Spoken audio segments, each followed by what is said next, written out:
Hey guys, welcome to this week's live. And after the last live, which if you missed it, you can go back and catch it. You can catch it on our YouTube channel, or you can go back and find the live stream wherever you are on Facebook or on LinkedIn on our page, and rewatched it. But we talked about all different types of service based business opportunities for nurses and just how much opportunity there is right now for service based businesses. So today we're talking about how to position your business, whether you just want to start one or whether you already have one and it's not doing as well as you'd like, or if you're just in a period of massive growth and you want to really level up and increase your revenue, add service lines. We want to talk about how to position your business so it gets clients and serves them really well. After all, it is a service based business. We're doing this because we truly want to help people and we want to make an impact. So, after the last live, there are really two groups of people here. Okay. So, some of you are thinking, I don't even know what I would do yet. Some of you are thinking, I already have something, but it's not working. And maybe some of you who are in a totally different phase are in the scaling season of your business and you're looking at ways to diversify, ways to add revenue streams, and ways to grow. This should be beneficial for everybody because it all comes back to the same issue of having clarity into who you serve, how you serve. And really, when you don't have that clarity, it's very challenging. There's a lot of friction that happens in those periods. I've been in those periods where you feel like you're not sure what you're supposed to be doing or you're not doing what you're supposed to be doing. It's not about more effort. It's not about you being capable or having the skills. It's about being aligned and having the clarity you need to be growing a business that serves people really well. So you don't need more ideas. You don't need to do more things, right? I think as nurses, we have so many ideas of things that we could do and ways that we could fix things, and we're trying to do them all at once, and none of them are working well. And it feels really hard. So if you add more ideas and you just try harder, that actually just contributes to the friction and resistance. So we need to undo those learned beliefs that we have as nurses that we need to work harder, try harder, do more, perform, perform, perform. I am here today to shut that down. That is not what makes a great business. I have learned that. I've learned that in my career, working my way up from a field nurse to corporate to C-suite, and then losing my job. No matter how hard I worked, it wasn't good enough. No matter what I did, it didn't give me the results that I wanted. And so I learned that this performance based success was a lie. And in business, I've really had to take that to heart because otherwise I would be killing myself to have a business that worked well and that I loved, but I wouldn't be enjoying it. And so I want that for you as well. We really need something clear, something specific, and something easy for someone else to say yes to. So if that's missing in your business, you're going to stay stuck. You're going to stay stagnant. You're not going to be getting the clients, the visibility, no matter how hard you work and how motivated you are to do it. Because if people don't understand what solution you offer, they're not going to be waving their hands, me, if they can't understand what they get, what service you provide, what outcome they get from the service. Something I talk a lot about is when we position our service as our actions. I'm going to talk a lot more about this in some content inside of the membership that we're working on right now, but I want to just touch on it here really quick. Clients don't care what actions you're going to perform. So they don't want to know, I'm going to type a report that's going to take me an hour. I'm going to charge for that hour. I'm going to spend 6 hours on Zoom calls with you over the next 6 months. They don't care. I'm going to have at least 6 hours in admin time that I'm going to spend working on your stuff. They don't care. They care what the outcome is. How are they going to feel when you have executed that service well? Are they going to feel more confident? Are they going to feel refreshed and energized? Are they going to feel lighter? Are they going to feel like their finances are finally in control? Are they going to feel healthy? Are they going to feel young? Are they going to feel beautiful? These are the things that people care about and organizations care about. Maybe an organization doesn't care if it feels beautiful, but if you're doing consulting, an organization needs to feel like their workflows are under control, their turnover is under control, their risk is under control, their revenue is under control. They need to feel like they're meeting their goals and going the right direction with their strategy. They have the support they need, they have the processes they need in place. So, these are the things as a service based business provider. And again, if you didn't watch last week, we talked about at least 6 different categories of service providers. So I think that could be really helpful for you. If you're not sure what service provider is, go back and watch last week, because these are nurses that provide a service. There's a million opportunities to do this right now.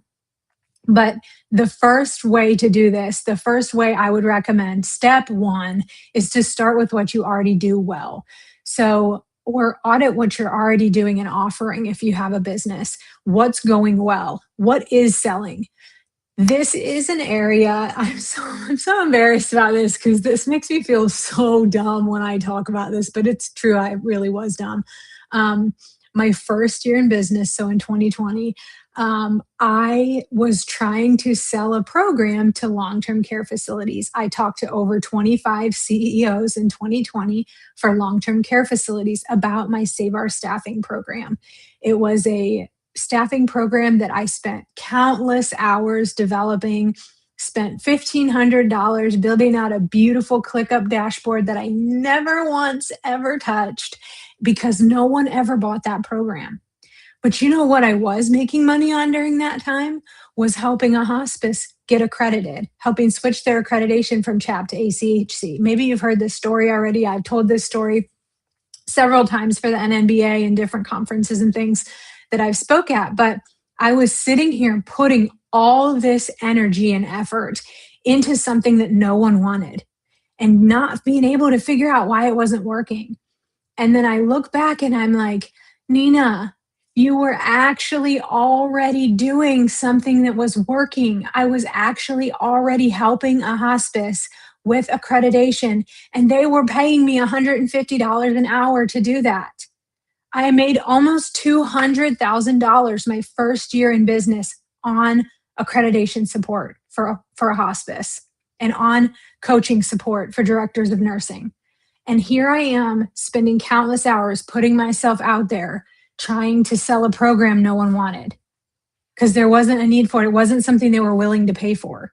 They didn't connect that staffing training to reducing their turnover.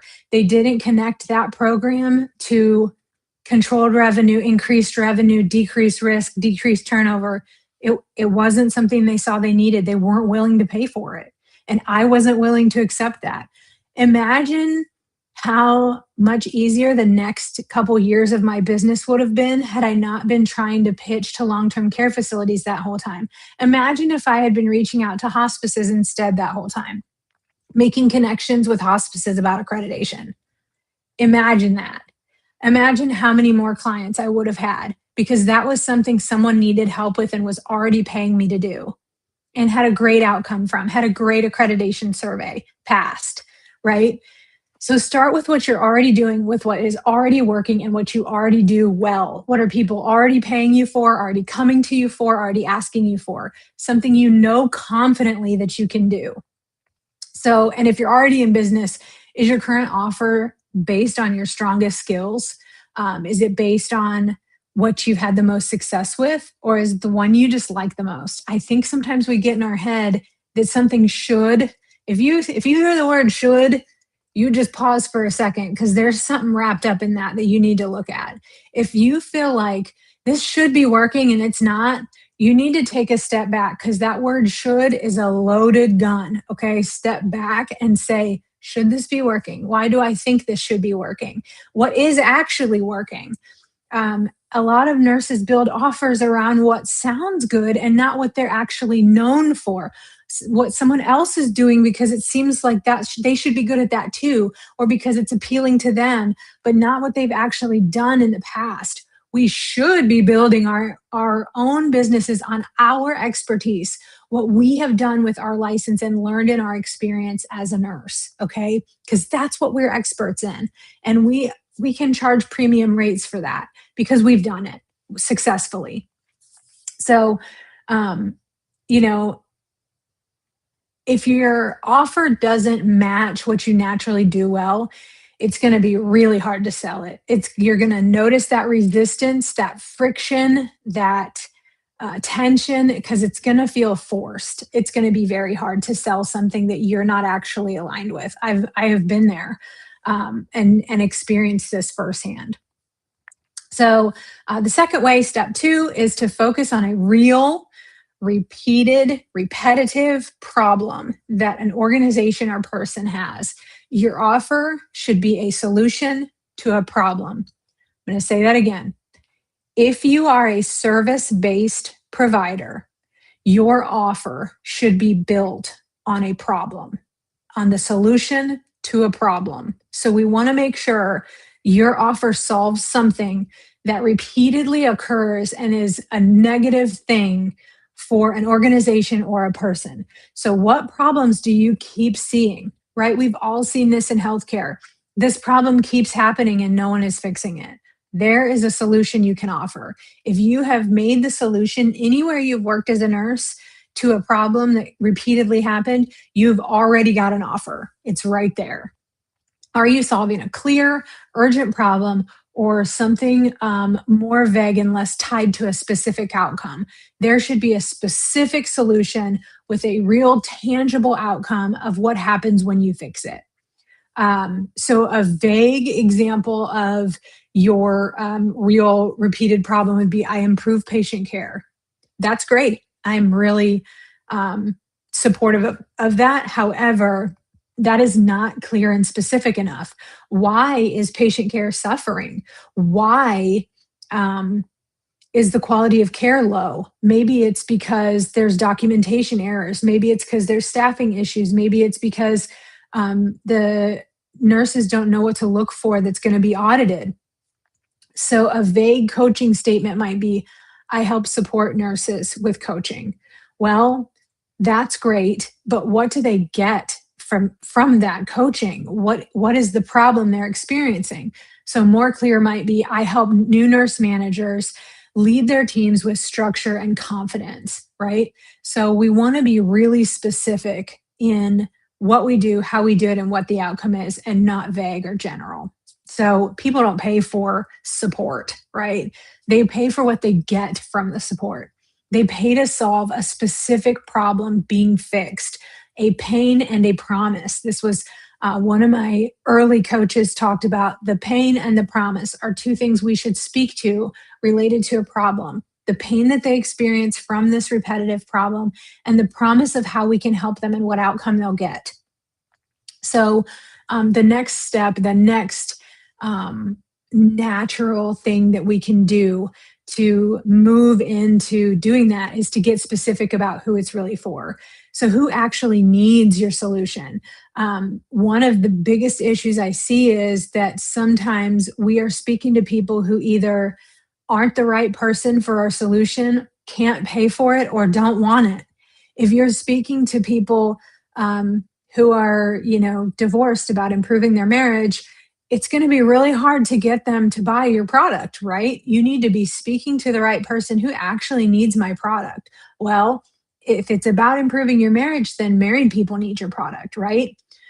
For those already in business, are you trying to speak to everyone? Are you trying to make sure that everyone who could ever possibly need your service feels included? Because unfortunately, in the era that we're in of the internets, that is not how you move your offer forward. You need to be speaking to someone very specific, and then you'll find that the people who hear that message understand that it's also for them.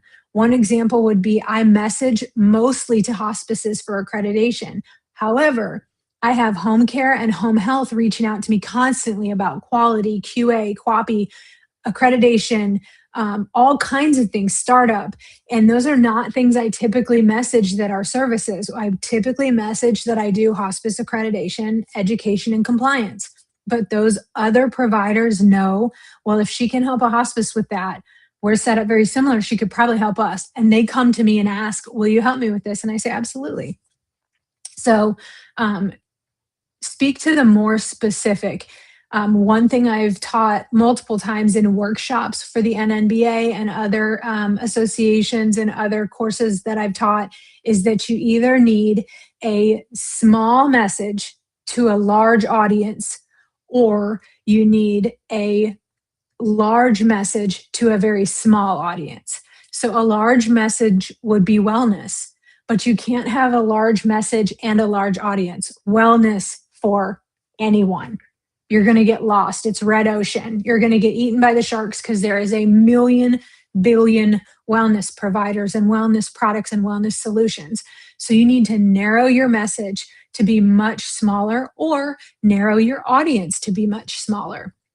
You could make your audience smaller by saying this is for perimenopausal women, wellness for perimenopausal women. Or you could make your message smaller and say all whole food diets for wellness and immunity. And that could be for anyone, men, women, children, anybody. But you need to either make your message small and make your audience big, or make your audience small and make your message big. Otherwise, it's going to get lost in the weeds. So I help healthcare professionals, may be too broad. That's a good niche, but you may need to keep going and saying, I help healthcare professionals who work third shift, right? That's a lot more specific. I help Christian healthcare professionals. That's a lot more specific. I help women nurses. That's a lot more specific. So we need to get as specific as possible to make our message more clear. If your message could apply to literally anyone, it probably won't land with anyone, because your audience can feel that that message is vague and not hitting. It needs to be powerful. It needs to hit hard. It needs to be specific. Like, oh my gosh, they are talking to me. This is for me. I know that. If you think about the last time you bought something, you probably looked at it and thought, that is for me. I am getting that. Whatever it was, you knew it was made just for you, right? So your message, your offer, and your service should hit just like that. The fourth step is to simplify your offer. We make things too confusing for people. They don't understand. They should be able to look at it immediately and know it's for them. Start with one service. You shouldn't have 5 things to choose from. You shouldn't have 5 different programs right now, especially if you're just starting out. If you're already in business and you're adding revenue streams, that's totally different. But just starting out, you need to stay with one idea until it's making money. I'm going to say that to you again. This is for you. Stay with one idea until it's making money. You cannot add 5 different programs. You cannot do 5 different services and expect that they all land and that you have the energy to finish them all and market them all and deliver them all. Pick the easiest one, the one with the least resistance. I talk about the ICE matrix all the time. It is a very simple way to choose which one you should be doing right now. ICE stands for impact, C stands for confidence, E stands for ease. If you wrote down every idea you had, every service you want to offer, and you score them by impact, confidence, and ease, how impactful is this? How confident am I in delivering this? How easy would it be to launch this right now? Add them up or multiply them, doesn't matter, across the row, and then rank them, score them 1 to 10, add it all up, start with the highest rated number, because that is the one I think you're supposed to multiply them across the row. Start with the highest number, and that is the one you should be working on right now. So if you're like, oh, I can't decide what I'm supposed to do, that's the best way to do it. List out every idea you have, rank them 1 to 10, multiply across the row, take the absolute highest number, highlight it green, and start there. Okay. Because the longer you spend deciding, the less money you're making off of a service, right? You need to put 110% into one thing until it's making as much as possible.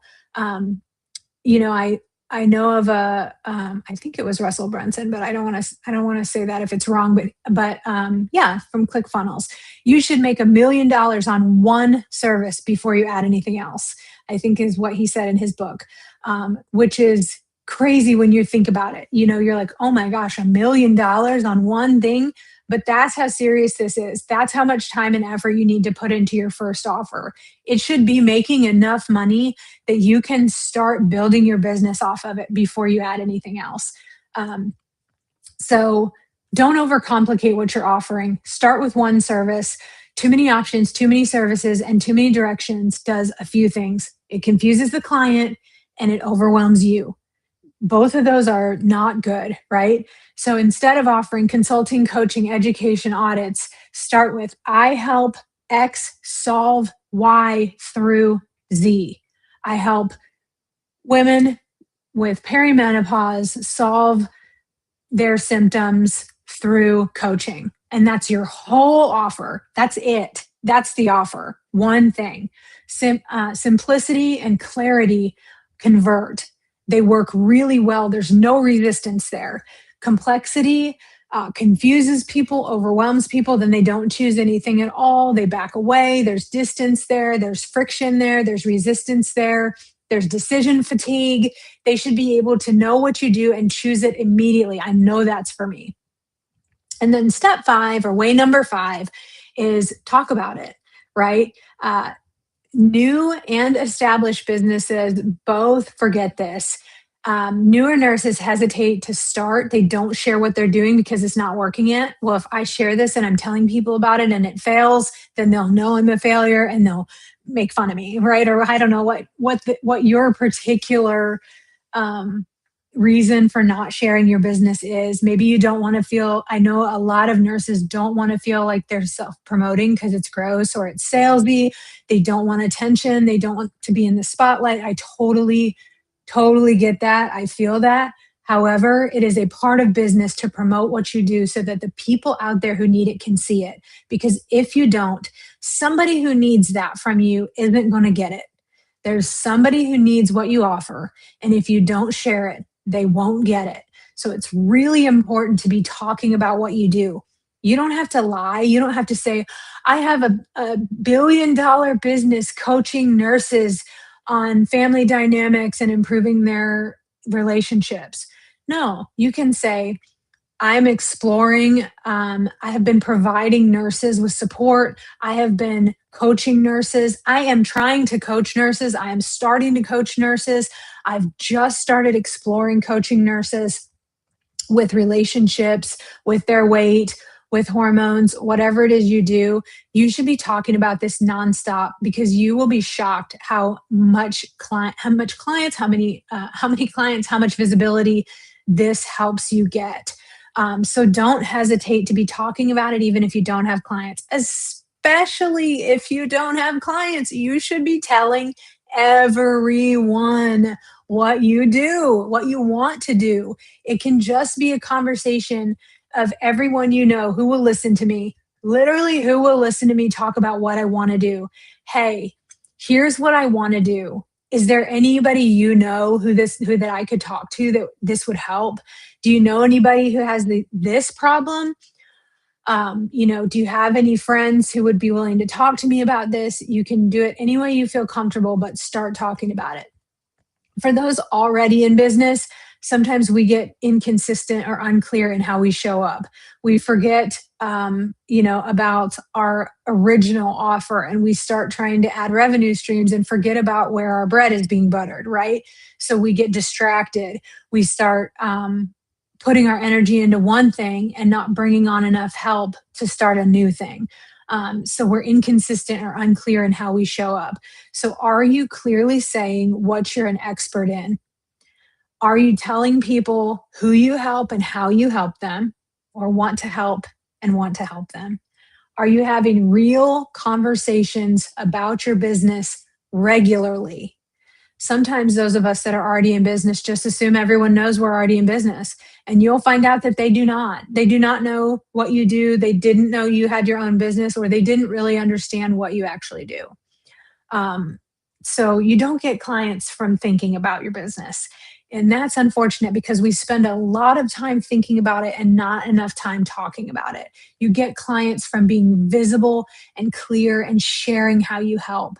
So whether you're starting or you're already in it, If you're not getting clients, if your revenue is not growing year over year, it's probably because your offer isn't clear, your problem isn't specific, your audience or your message is too broad, or your message is confusing people, there's too much going on, or you're not consistently sharing or talking about what you want people to do and how you can help them.